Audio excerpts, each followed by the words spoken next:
Welcome to one of the most stressful and scariest rooms in the world. That's right, it's the operating room, because when you come in this room, you actually lose your memories and you don't know what happened to your body, especially if you had red hair. Maybe you or somebody you know has red hair and has wondered, do you need more anesthesia or are you more resistant to anesthesia? That's a great question. Let's talk about it. First up, anesthesia isn't just one medication or one drug or one technique. There's a whole bunch of anesthetic medications. Maybe you've heard of anesthesia gas, like this one here, sevoflurane, or maybe you've heard of IV agents like the white stuff, or any number of other medications like lidocaine, or other agents like you see here. Now, when patients with red hair ask me, am I more resistant to anesthesia? What do I do? The answer is that you're not resistant to all the different types of anesthesia. In fact, the one that's been most studied is the anesthesia gas right here, this yellow one called sevoflurane. And it looks like patients that have red hair, that have that gene mutation in that melanocortin-1 gene, they have anywhere from 10 to 20% more resistance to anesthesia gas, specifically this one with the yellow.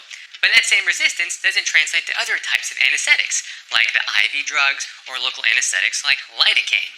But what's far more important than that 10 or 20% possible increase tolerance to anesthesia is the anxiety that it brings into patients. Whether you have red hair or not, if you come into the operating room like this with a lot of anxiety or fear or panic, those will all increase the amount of anesthesia you need, whether it be anesthesia gas or IV agents. And worse yet is that panic, anxiety, or fear can actually translate to worse outcomes after your surgery, like worse pain, risk of depression, and any other number of surgical complications, also like poor wound healing. So what does this mean if you have red hair or someone that you care about is having surgery and they have red hair? Well, it's that even though there might be a little bit of increased risk of anesthesia tolerance, it's far less than the amount of increased anesthesia tolerance they're going to have from the anxiety or fear leading up to it.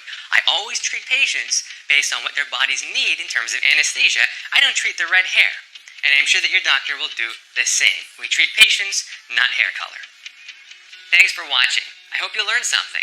If you did, be sure to follow and share with your loved ones. And leave comments below and let me know what other secrets you want to know about the human body so that you can control your inner healing potential.